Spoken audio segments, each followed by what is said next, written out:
What's up, people? Welcome to week two. Very exciting.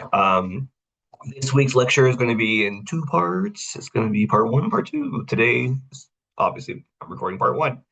I might record part two. I might look this way in part two, or I might not. Okay. But be sure, regardless, that you watch both parts. Okay. I'm separating them because just so I don't post an hour, 2 hour long lectures. Okay, you can the more easily digestible when you have one part and then you have another part. Okay. Um, After I go over all the stuff, of course, if you have any questions, you can email me, ask me, find out. I can answer any of your questions. I hope you watched the live lecture recording from earlier this week, last week, end of week one. I don't know when you're watching this, but I posted it on Friday. So I think I posted it on Friday. I recorded it on Friday. I don't think I posted it until Saturday. Okay, whatever. But in that lecture, I go over how I'm grading you all of your work. So you should definitely watch that. Okay. Here's our landing page, lessons. All the stuff I'm going to be going over is in the week two folder. Okay. These are the notes I'm about to be going over. All right. So one thing I'll hit real fast is the summer novel declaration. Make sure you fill this out. Week one, I discussed how you'll have to pick a book to read over this semester because essay three, essay three is when you'll be using the novel that you're picking. Okay. But I want to make sure that you have already picked a novel and that you are working on in the next 6 weeks reading that novel. Okay. And it needs to be a novel that has been adapted into a film because essay three is going to be a comparison and contrast essay on the novel and the adaptation, whether that's a film, TV show, whatever. In the week one folder, I did provide for you some PDF copies of books if you don't want to purchase a book or check a book out from the library. Okay. So again, these novels are not for essay one, they're for essay three. But I need to give you weeks notice in advance so you have time to read the novel. Okay.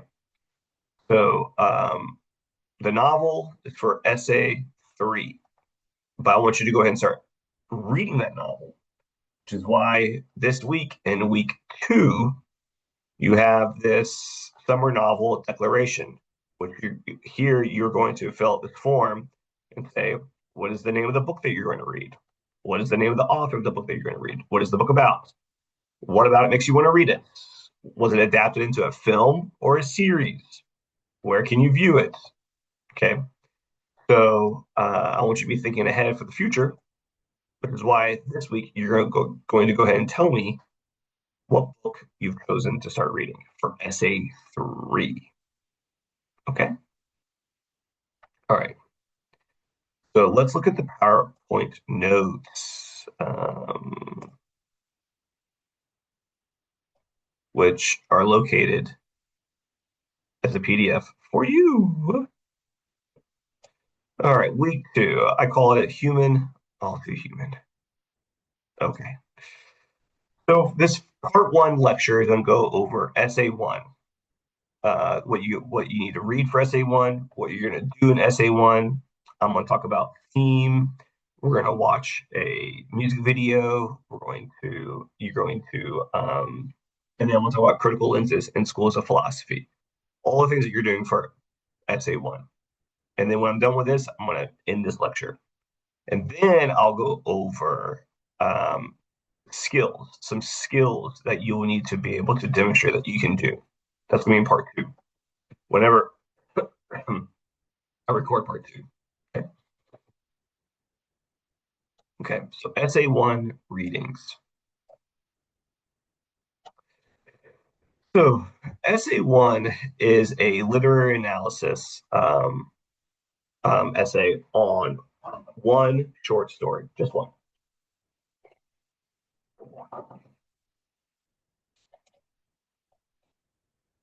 You will write an essay discussing one of these short stories.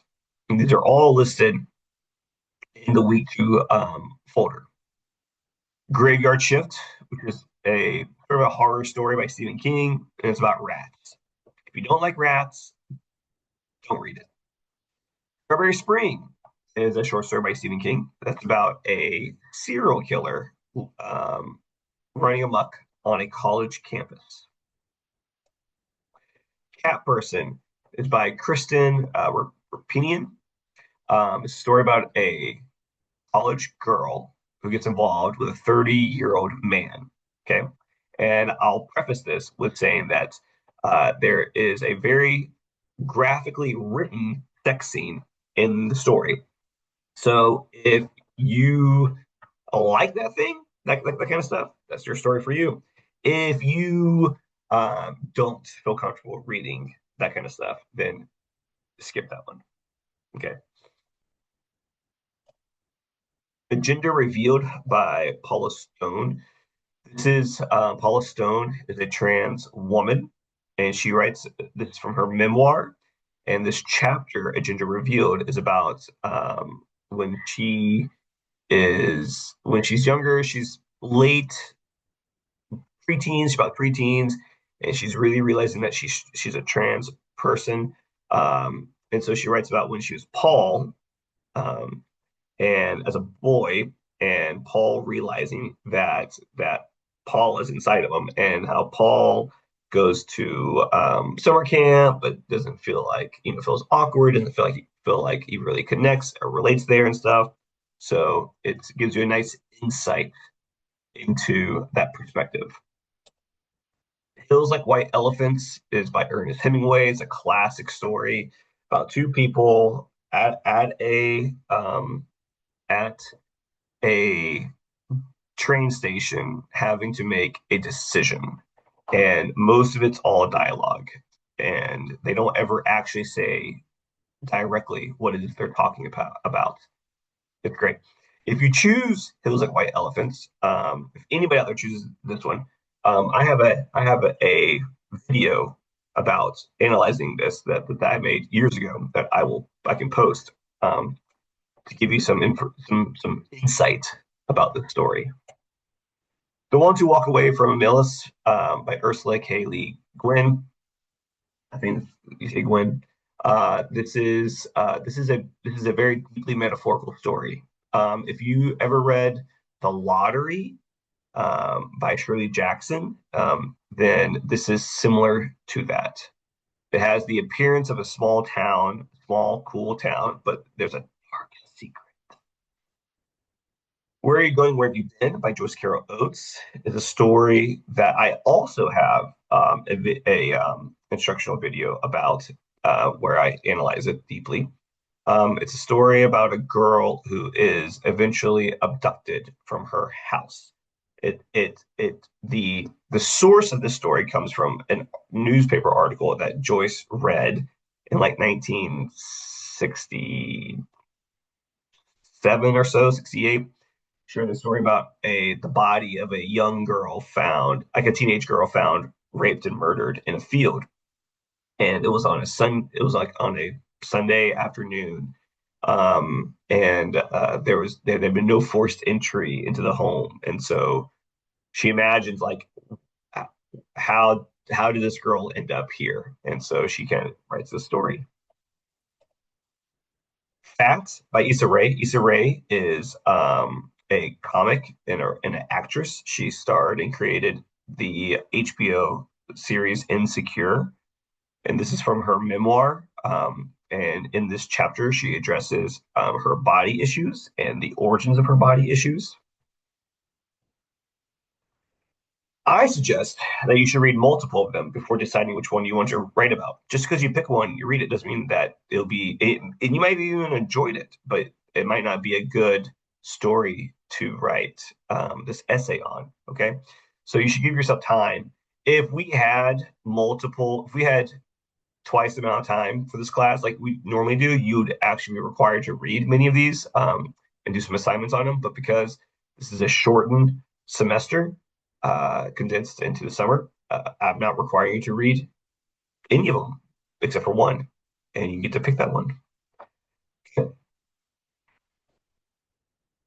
And this is kind of an old picture, so I should move that. But they're all located in the week 2 folder. All right, so you have to read. You have to pick a story to write about. You might read. You might end up reading 3 stories to figure out until you find the one that you think will be the best to write about. And say 1 assignment. So in this essay, after reading one of the short stories, you're going to research and apply a critical lens to a symbol in the short story. I'm going to demonstrate. Okay, so I'm going to go over critical lenses, and we're going to talk about symbolism today. You're going to research and apply a school of philosophy, which I'm going to go over today. And you're going to apply that school of philosophy to a theme. So we're doing critical lenses and symbolism, and school of philosophy and theme. Okay. Your paper will be graded for the following: an analysis of one of the short stories, a discussion of a critical lens, all right, analysis of a symbol from your short story, a discussion of a school of philosophy, one of the ones I'm about to go over, analysis of a theme from your short story. Okay, so we're finding symbolism and themes, and we're applying those to critical lenses, which I'm going to go over, in schools of philosophy. You're going to use 4 secondary sources, and I'm going to go over all that before you're at, and I guess in the next lecture 2, I'm going to go over sources. And then your primary source is your short story. And then I'm going to be grading you on MLA formatting as well. Okay. Following directions is really, really important. People will get zeros on papers if they write great papers, but they don't follow the directions. And then I'm not honestly never really going to count the quotes. There's like 8 quotes, is what I say. And the idea of that is that like 1 from each secondary source, and then you should have 4 from the primary source. Okay. I'm really only going to be counting those. Definitely going to be looking for the quotes from the secondary sources.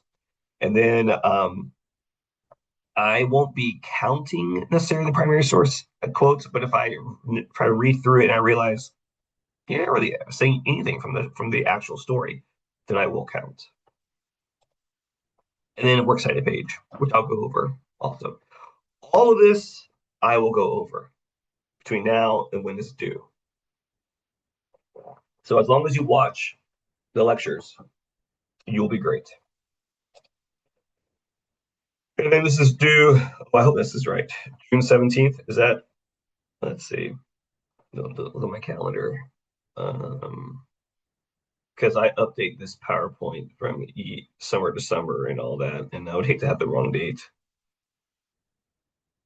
So let's just pull up the due dates and assignments, and I might go ahead and change this. Let's see. Let's go to our here we go. All right, let's look at course schedule.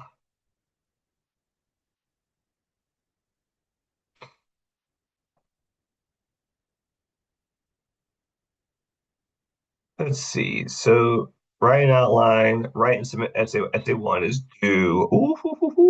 It's the 16th, not the 17th, you idiot. Okay. So this is the 16th, not the 17th. Is that correct? So let's see. Yeah, Monday, 5 a.m.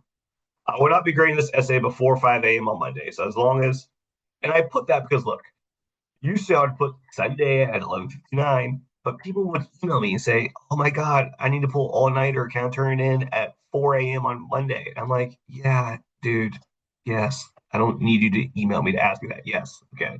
The earliest I would ever start grading would be at 5 a.m. Okay, and I'm going to go ahead and tell you that that week is when we're going to the beach. So I will be grading them all week. I'll be getting up early before the kids wake up. Well, I get to grade your dang essays before going to the beach and enjoying margaritas. Okay. Um, so I'll be grading a few each morning. If there's like 40 students and we're there for 5 days, I'll probably be grading about 8 to 10 essays per day during the week in which you have submitted those. Okay. Good times. Summer. Okay. Um, okay. So we will be spending more time on essay one. I'll be giving you more time to work on essay one than essay two. Okay. Um, and it might not be twice. It might be just an additional week because essay one is, I'm front loading you. It's your first essay. You need more time. But after that, though, we are going pretty quickly through the next two essays. All right. Because essay two and essay three are essentially the same. It's just that you're writing about essay two is you're writing about a film. And essay three, you're writing about your book and your film. Okay. And so in essay two, you'll be doing close to the same kind of stuff in terms of analyzing theme, analyzing symbolism, all that kind of stuff. All right. So just understand that like we're going slightly slower, as slow as we can in a 7 week course, and then we'll speed up with the say two.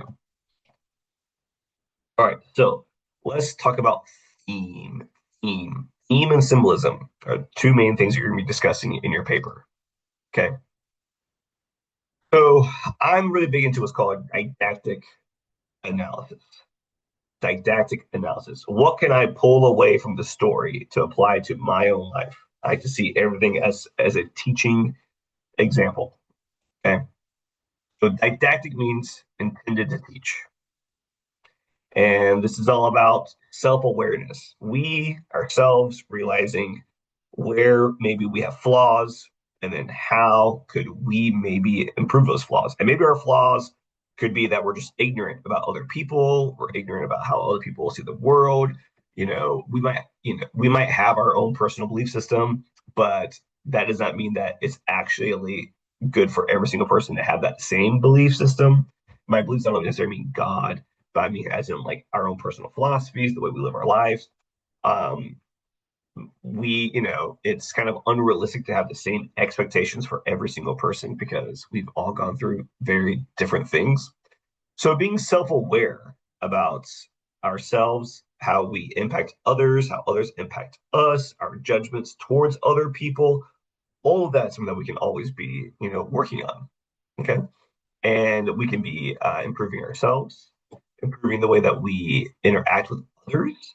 Like you know, I can't improve someone else, but I can at least improve their experience being around me by, me not being an asshole or a jerk or whatever, or being more considerate, these kind of things. And then also realizing that like just because like I find this one thing to be, I don't know, respectful or considered to myself, others might not find it the same way.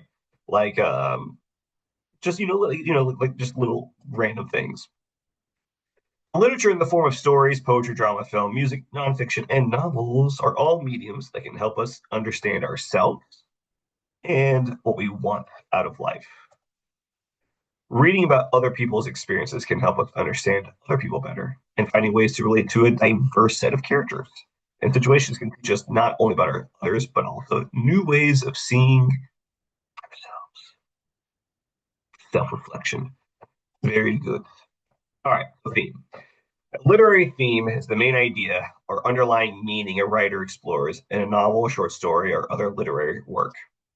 For some writers, theme is just as important to grasp, if not more, than the events of the story. So theme is like sometimes people are like, theme is the moral. Well, it's not always a moral. Theme is an insight.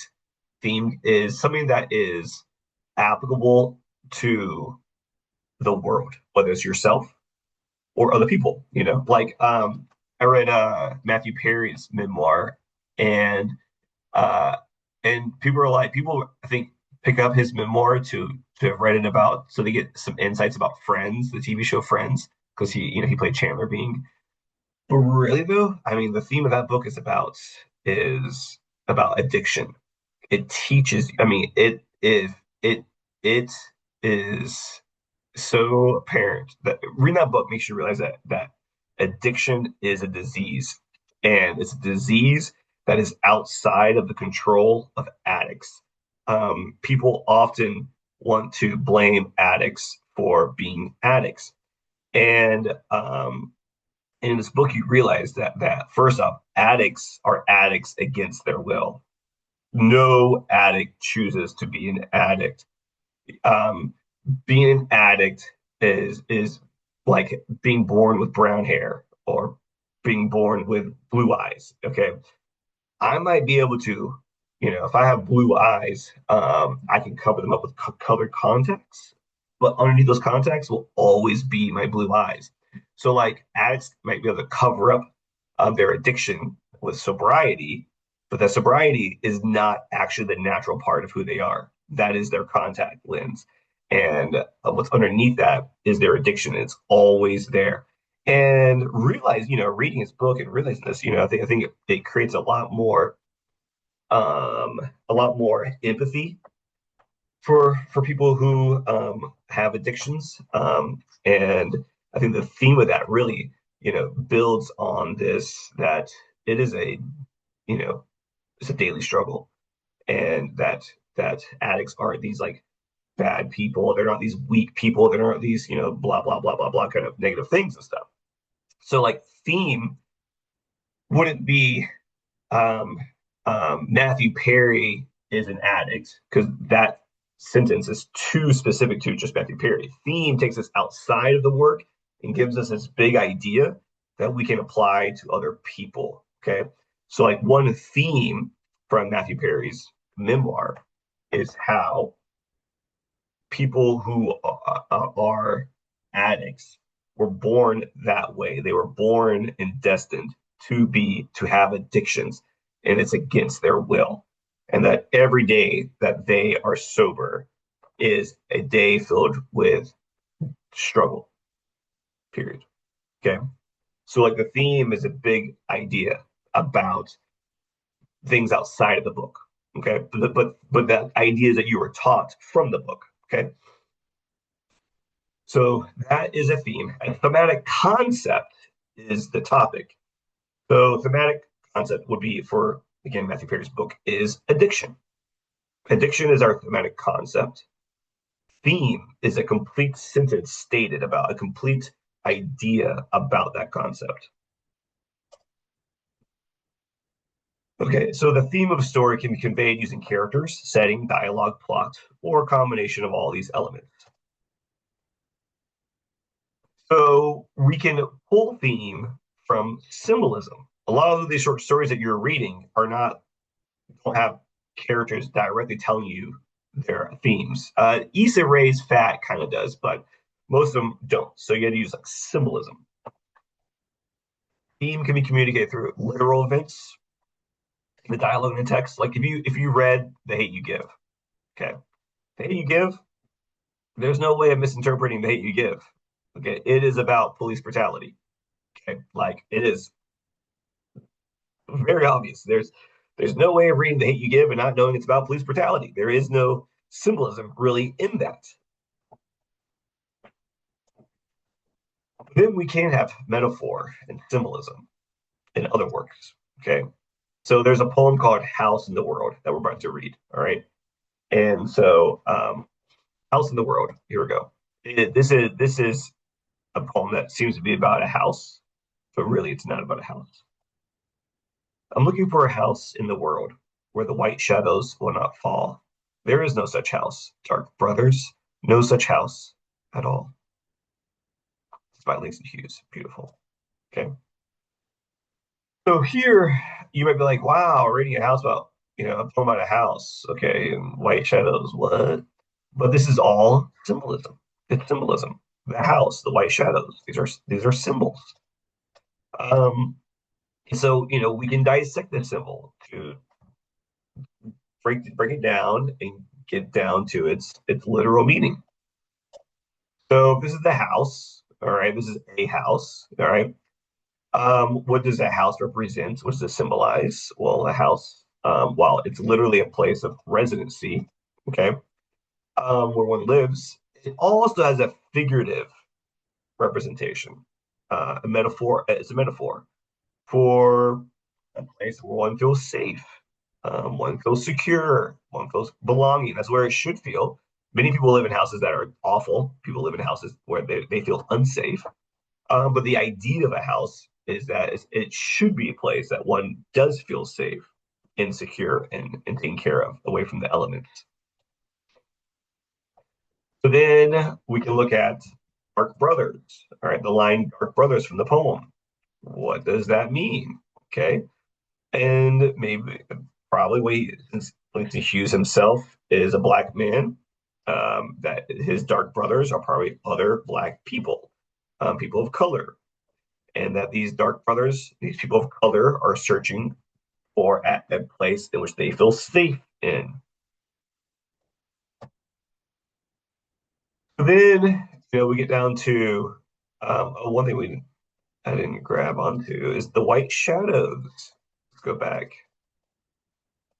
here. White shadows. Clearly, shadows are not white, they're dark. But this is inverting white shadows. But we can interpret white shadows. The white shadow over society is something like racism, racism and discrimination. So I can be linked to the Hughes, or I can just be representing Black people looking for a safe place in the world where racism will not fall. But guess what? He says, there is no such safe place, my fellow people of color. There is no such place at all.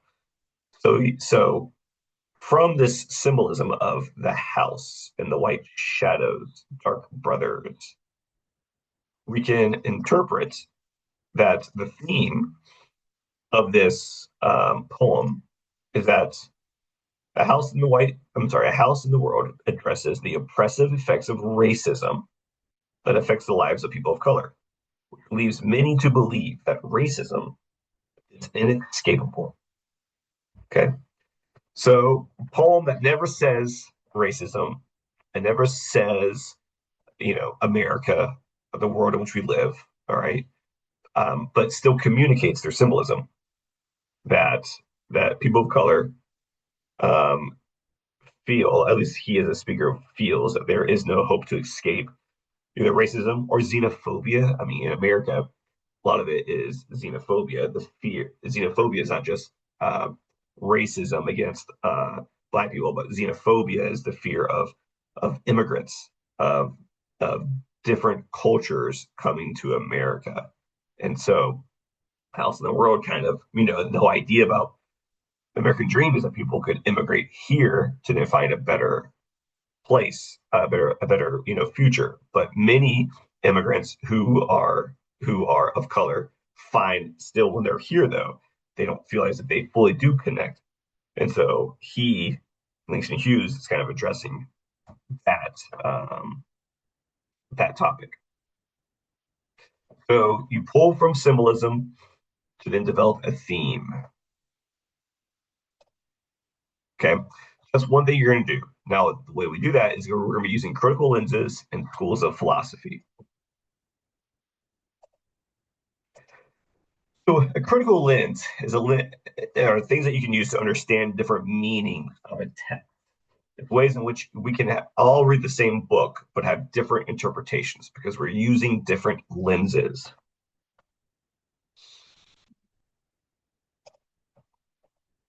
This can be read in many different ways. You'll be asked to apply a couple of different readings of to the stories, film, and novel you read this semester. So we'll be coming back to these lenses throughout the semester. Okay. You're going to apply one of the following lenses to a symbol in your story. All right, you're gonna do a reading. You're gonna use one of these lenses to analyze your story, and you are going to interpret a symbol from the story through this lens. I'm gonna list all the lenses, and then I'm gonna go over them. Okay, these are the lenses that you can use in your analysis. You can use a feminist lens, feminist slash gender analysis. You can use what we call a sociological, some refer to as Marxist, some refer to as classism, criticism of your lens, of your story. You can use a critical race theory analysis of your story. You can use what's called queer theory to analyze your story. And then you could also use a spiritual slash existential analysis interpretation of your story. And then there's also historical analysis and psychoanalytical analysis. There's plenty to choose from, okay, depending on the story that you have picked.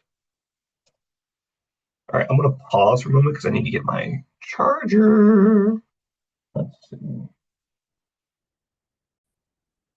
Okay, sorry about that. Okay, even though you was like 1 second. All right, so feminist critical gender analysis. This approach asks us to use a wide variety of issues related to gender, concerning the author, the work itself, the reader, and the societies of the author and reader to determine the stance of the work on a feminist continuum. Essentially, you're reading the work and you're seeing what does it say about women, or what does it say about a world in which we live, in which women exist with men in the world. Okay. Um, Feminist critics look for the development of male and female characters and their motives to see how the author in his or her times affected the gender roles in the work. Okay, so it doesn't have to be pro women. It can be making a commentary about like the state of women in society. All right, I have two examples here, and there do not have to be a woman in the story. I'm sorry, they don't have to be women in the story to apply a feminist analysis either. You can also be doing feminist analysis towards the male characters or the men themselves. And this thing about feminism, people often misunderstand. Feminism is not just about women. Feminism is also about looking at how men themselves are subjects to this idea of the patriarchy or masculinity. Male characters who portray more dominant male characteristics versus men who present more traditionally feminine-like characteristics and how they are interpreted in the work. So, example, Lord of the Flies. Lord of the Flies has no women in it. Yet, you can do a feminist analysis of Lord of the Flies. There's a lot of feminine symbolism all over the story. All right. And there's a lot of discussion about the mothers and the aunts and the grandmothers of the boys in Lord of the Flies and how that influences them. And there's a lot of discussion on the characteristics of Ralph versus Jack. Jack being this dominant, toxic male, and then Ralph being a little more rational versus then Piggy being very feminine, and how how Jack, the toxic male, his group kills the more feminine Piggy character. So you don't have women in it, and you can apply feminist analysis to male characters. It's not just about like female empowerment. Oftentimes, it can also be about you know how crappy society treats women. The Great Gatsby. And I'm gonna be playing Great Gatsby pretty much to almost all of these to show how like you can analyze the same text using different lenses. So a feminist analysis of The Great Gatsby would be something like a feminist lens reveals how women like Daisy Myrtle and Jordan Baker are largely defined by their relationships with men and their value within this social hierarchy. They are often viewed as trophies, prizes, or objects of desire, with their individual identities and aspirations overshadowed by their roles as wives or mistresses. Strawberry Spring is a story in which this serial killer is only killing women. So you could do a feminist analysis of Strawberry Spring and try to get to what is the story saying about women in society. Okay, that they're the only ones who are being murdered. Sociological slash Marxist criticism. I'm not going to read all of this, but essentially what it looks at is it looks at the economics, how economics affect society, how you might have the rich versus the poor, and then you have the middle class in between. You look at how, that saying, keeping up with the Joneses. Keeping up with the Joneses is kind of a criticism to people who are essentially overspending just because they're trying to compete materially with others, and they actually end up putting themselves in debt, and they're actually not happy. That is a Marxist sentiment. When you talk about like Marxism, you're not talking about like as in actually wanting to have a revolution, and it's this, Karl Marx had this idea that the rich are actually the ones who are like the uber rich, um, are the ones that you shouldn't trust. That money and materialism should not be the purpose of life itself. Okay, which is ironically, I mean, there's a lot of religions that believe that. There's a lot of religions who believe that the those who are in poverty are the ones who are going to get a first place, in heaven than those who have more. I mean, there's that classic uh, Christian scripture that says that let's see here, it'll be easier for a camel to go through the eye of a needle than for a rich man to get into heaven.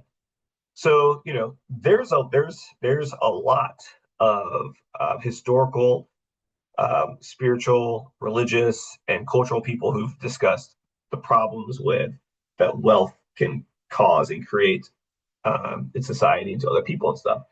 And so now, because some people are immediately triggered by the term Marxist, a lot of people started using sociological analysis, but it's the same thing. Or classism, it's the same thing.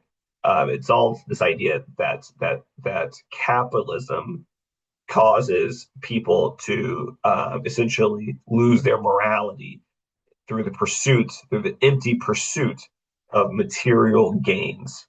Okay, so you can read more about that if you find that interesting. All right, if we look at The Great Gatsby, using a Marxist analysis, you would say a Marxist analysis of F. Scott Fitzgerald's The Great Gatsby critiques capitalist society and the inherent class inequalities it produces.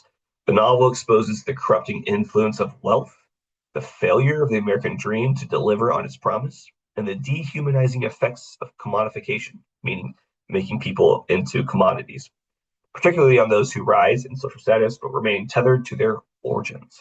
Okay. Critical race theory is an analysis of race in literature and how race impacts people and individuals. Okay, is there a lack of race in a text? And if so, what does that say? Do white characters, regardless of race, sexual orientation, gender, ability, nationality, or other identities, systemically benefit from their whiteness in ways characters of color do not? Okay. All right. So in The Great Gatsby, there's a theory about The Great Gatsby, which is really neat, by Dr. Carl Thompson, that Gatsby himself is actually a light-skinned black man passing as white. Thompson has found ample textual evidence for this throughout the book. Among the primary bits, Gatsby wears his hair trimmed short or close cropped. As Thompson puts it, he owns 40 acres and a mansion instead of 40 acres and a mule. He changes his name from Gats to Gatsby, much the way Black individuals looking to pass change their names to begin a new future. And he tells Nick Carraway that his family is dead. The word dead is significant in that those light-skinned Black individuals who pass for white become symbolically dead to their families. So it's really interesting. Looking at using critical race theory is just analyzing a text from the perspective of race. What does it say about race? How does it address issues of racism in the world in which the story takes place? Queer theory is, again, looking at a text from the position of gender, also sexuality. What does it say about homosexuals in or trans people in the text, in society? How are they affected by it? And with The Great Gatsby, Nick, the narrator of Great Gatsby, there's plenty of signs that he's a homosexual. they never state he's a homosexual, and the fact that they never state that he's a homosexual is reflective of the time period and about his sense of having to hide. Okay. Um, but I mean, he never marries. He doesn't ever date really anyone. He doesn't. They try to set him up with a woman, but that fails miserably. And he ends up spending the night with a character that he meets in from a party. And it's the text itself alludes to him talking to this guy in the elevator, and then it jumps to the next day where he wakes up in his bed. Okay, and it will explain why he's in love with Gatsby, and that like he and Gatsby also he bonds with Gatsby under the idea, the fact that they're both hiding their true identities. Gatsby is black but passing as white, and Nick is a homosexual, hiding that and trying to pass off as if he's straight. All right, so that is again that's interpretation because never in the book does it directly say that Nick is a homosexual. And then also we can look at you use a spiritual analysis, whether it's your religion or someone else's religion, doesn't matter. You can look at it objectively, or not from religion, but from existentialism, this idea of existing on Earth. What is the purpose of life on Earth? How do people explore ideas of freedom and responsibility? Um, and what is the best type of life to live on Earth? So for the Great Gatsby, again, we talk about the wealth. The wealthy characters, while outwardly successful, are shown to be materialistic and morally bankrupt, highlighting a lack of spiritual guidance or existential guidance. This analysis also explores how the pursuit of wealth and pleasure rather than spiritual values leads to a corrupted soul and a sense of emptiness. I'm kind of going through all these kind of quickly because I don't want to just read everything. You can read through the notes, so be sure to read through the notes. And then also, this is not the only information you should use for these. In fact, I don't want you to use any of my information in your paper. This is a springboard. You're going to like pick one of these that sound interesting to you, and then you're going to do your own individual research. And in part two, I'm going to go over research. Okay. And then historical. You can just look about how the piece is it analyzed the text as being a sort of a representative of the time period in which it was written. Okay. If Nick is a closeted homosexual, he's closeted because 99% of all homosexuals in the 1920s were closeted. The Great Gatsby lacks any black characters. That's because black people in the 1920s were pretty much hidden or invisible, as Ralph Ellison refers to them as, in society.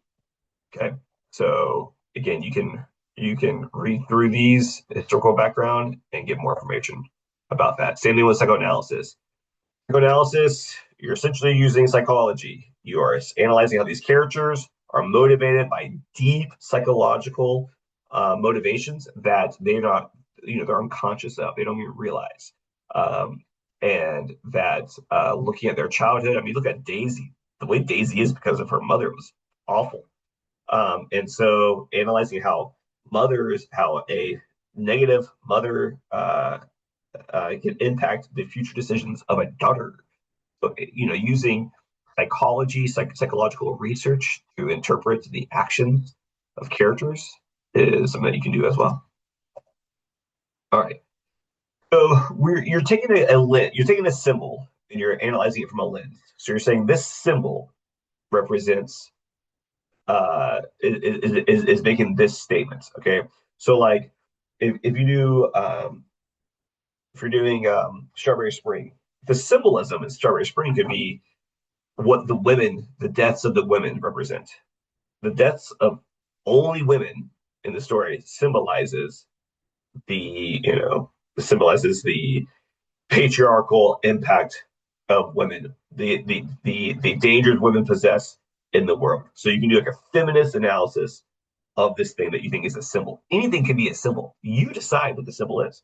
A symbol is just where you take something that has a literal meaning, a literal object, and you're saying this actually represents something deeper. So like Strawberry Spring, the dead women, the dead girls, because they're college girls, the dead college girls, those are a symbol for women in society and what the patriarchy wants to do to women. Kill them, okay? Kill their souls, their independence, whatever. You can apply, or you can say that no, it symbolizes something else. So there is none of these stories have a clear, exact symbol. There's none of these stories have have something an object highlighted and says this is the symbol. You choose something from the story that you think is symbolic, and then you apply a lens to then analyze that symbol. Okay. Then we move into themes, and we talk about philosophy. So let's discuss some philosophy, which again, I'm not really going to read over too many of these. You can read over them and then decide on one that sounds interesting. Okay. Philosophy is an activity people undertake when they seek to understand fundamental truths about themselves. Hence, theme. The world in which they live and their relationships to the world and to each other. Okay. So you will write a paper about a school of philosophy and how it relates to one of the stories we read in Unit 1 and how it relates to you on a personal level. Okay. So our essay one is not just analyzing the story, but also analyzing yourself, getting deep right here, and looking within yourself to come up with some sort of connection. Okay. So part two of your essay, whatever if you want to call it that, after you've identified a symbol and used a lens to analyze that symbol, now you're doing a philosophy. You're going to identify a theme in the story and connect the theme to a school of philosophy and to yourself. So I don't really want to go through all these. You can read them in the notes. Okay. There's existentialism. There is stoicism. Okay. Now, real fast, with existentialism, you don't have to believe there is no God. Okay. You can be Hindu, you can be a Sikh, you can be a Christian, you can be Jewish, you can whatever. You can be, you can believe in, Greek polytheism, and you believe in Zeus and Hades and Athena, whatever. Okay. But while you are also a believer in whatever religious system you believe in, you can also analyze the text from a person who maybe doesn't believe in any God. Okay. They don't believe in, they're not pulling any divine uh, understanding of life. And instead, they're looking at the world from this perspective that there is no God, but we're here on earth. And so, how do we find meaning in that? Okay. If God is not involved at all, he, she, they, it is not involved, then what do we do on earth? Okay. Is there still meaning to earth, to existence, if there is no God? All right. So, if you choose existentialism, you don't have to have a spiritual crisis. Okay. This doesn't mean that you're an atheist. It's just a way of looking at the world, right? Because there was also like Christian existentialists. There was Kierkegaard was a Christian existentialist.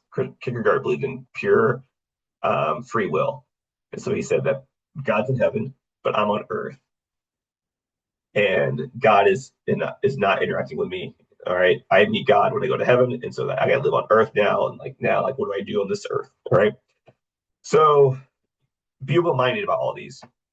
Existentialism with the point of living in life, all right, if life has no inherent purpose.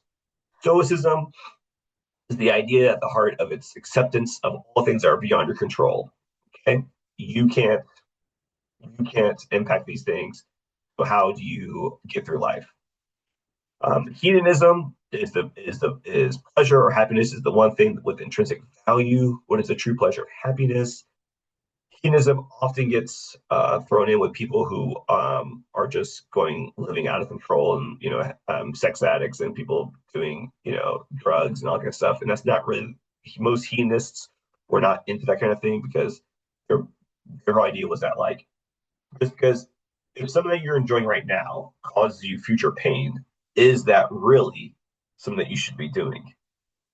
A true hedonist is seeking out how to maximize the best type of life that one could live by pursuing these things that give you the most the most benefits through health, life, enjoyment, a balance. So you could research that.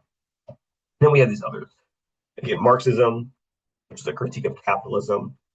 Alism, this idea of being part of nature, being one with nature, and then the relativism, idea that what is absolute truth is, and instead we have to look at like how we are impacted individually about in our life. These are the six that you can research. You can decide which one sounds interesting, do some additional research on it. You're not ascribing to any of these in your own personal life. Really, what you're doing is after reading the story, figuring out which one of these connects the most to your story. Okay, it's not about your personal belief. This is about the story's theme. Okay, which of these connects to your story's theme? Okay. So I think I'm gonna pause. Let's see here. Yeah, okay. So I'm gonna demonstrate this right here with this music video. Childish Gambino's "This Is America," which I want you to watch. I can't watch the video. I can't show the video right now because there's copyright infringement. Okay, but I'm gonna show you where you access it. All right, so the link to this music video is located on our in the week two folder. Week two folder, scroll down. This is America music video. Watch it. Pause this, watch this video, and then come back.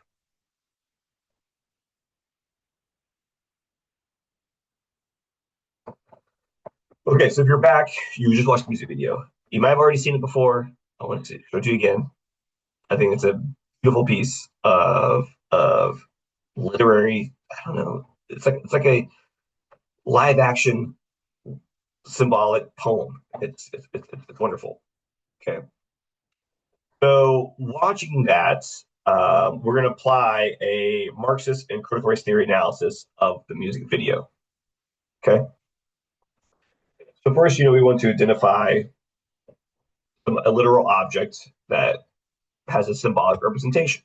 All right. We have the black narrator shooting another black person in the head.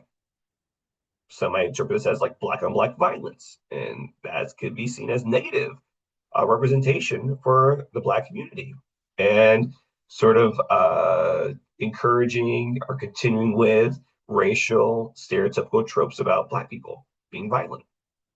But that would be a more of an ignorant way of looking at this. Okay, if we go deeper into it and try to figure out the figurative representation of the narrator, okay, we see that he is imitating the racist caricature of Jim Crow. Jim Crow was a cartoon and eventual on-stage character created by white people and performed in blackface on stages to make fun of black people. And so then that derogatory, racist, insulting character became the name for the laws that were passed in the South prohibiting black people from having access to many parts of society, Jim Crow laws. So here we have Gambino is mimicking the character Jim Crow that became the name of the racist segregation laws in America. Okay, which means that we can interpret Gambino's character as being the representation of racism. He is the manifestation of racism. He's not Gambino being a black guy. He's being a black-faced character. He is the Jim Crow character, which when performed on stage was a white person in black makeup. Okay. And so which is the personification symbolically of racism. Okay. And so Gambino, when he is enacting violence on black people in the music video, whether it's the first person or when he shoots the black choir, which is alluding to the Charleston, South Carolina massacre of black church goers by the white racist shooter, he's imitating racism. Gambino is imitating systemic racism and the deadly impacts it has had on people of color. So when he goes through the video and there's all that chaos that's surrounding him, that he is a part of, it's not because he's black, but it's because he represents racism. He is the embodiment of racism, symbolically speaking. So then, he gets on the cars, and in these cars, we have almost like a graveyard of old cars with their doors open, and he's dancing on it. Okay, and so again, we can dissect the scene to get to theme the cars. So a lot of people make connections to cars where we have these doors open where black drivers have been pulled over and brought out by cops and then arrested or murdered and killed for violations that many people often commit but don't end up dying from or being arrested from. Okay. Also, these cars are older. And so using a Marxist analysis, you could say that, well, the mostly parked vacant cars in the video reference the stalled social, economic, and political mobility of Black people in America. That Black wealth stalled in the 90s. As white wealth continued to rise up, Black wealth stopped rising and it has plateaued. And so, in a sense, it's like Black wealth has stopped in the same time in which these cars are from, the early 90s. Okay. So we're doing an economic analysis and we're doing a racial analysis of what is it saying about people of color in America. Now, this Marxist analysis is still also about Black people specifically, but it's also about wealth and social economic power, which is a Marxist trope. Okay. So that takes us on to the end of part one. All right. I just wanted to give you a little demonstration of kind of like what the kind of things that we're doing. If you found the music video to be interesting, there's a lot more information out there about the deep symbolism of that video and all of that it represents as well. Okay. All right. So I've laid out for you essay one details, the directions. I've laid out for you the stories that you can pick one and read from. All right. If you watch this video and I have not yet posted part two, then go ahead and start figuring out a story that you want to write about. Read one of the stories, pick one, because you need to have kind of ideally you will have read the story before watching part two, because part two I think will make a little more sense with the research process if you've already read one of the stories. Okay. And then you already have to, from this week, make an outline for your paper. So again, I think having read one of the stories would kind of, before watching part two, would kind of make understanding part two more understandable. But don't wait too long though, because you still have to write an outline for your story, which I'm gonna go over the outlines all in part two. So you don't want to do the outline before watching part two at the same time. Okay. So I'm glad you watched part one. If I've already posted part two by the time you watch this, go ahead and watch part two if you want to. If not, pick a story, read the story. All right. If you have any questions, email me, let me know. See you later.